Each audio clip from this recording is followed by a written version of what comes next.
আমরা গতকাল রাতে অভিযান পরিচালনা করে শীতলী হোটেল থেকে 3 জন ভুয়া পুলিশকে আটক করতে সক্ষম হই, যারা প্রকৃতপক্ষে পুলিশ নয়।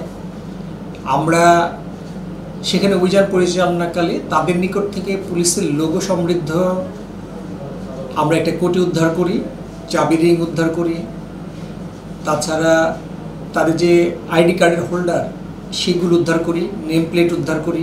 আমরা তাদের নিকট থেকে 3টি মোবাইল উদ্ধার করি, যেগুলো অনেক বেশি দামি। একটা মোবাইলের দাম প্রায় 3 লক্ষ টাকা, আর 2টা মোবাইল প্রায় 1.5 লক্ষ টাকা করে। এটা তাদের জীবন আচরণের সাথে সঙ্গতিপূর্ণ নয়, আমাদের কাছে প্রতীয়মান হয়েছে। আমরা যতদূর জানতে পেরেছি, তারা এই হোটেলে মাঝে মধ্যে এসেই অবস্থান করে। তারা বিভিন্ন ব্যবসায়িক কর্মকাণ্ডের সাথে সম্পৃক্ত, এই পরিচয় দিয়ে তারা হোটেলে অবস্থান করে।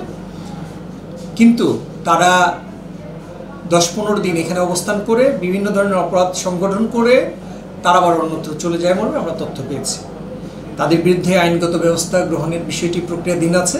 আমরা মামলা রুজু করব তাদের বিরুদ্ধে, পরবর্তীতে তাদের বিজ্ঞ আদালতে প্রেরণ করব।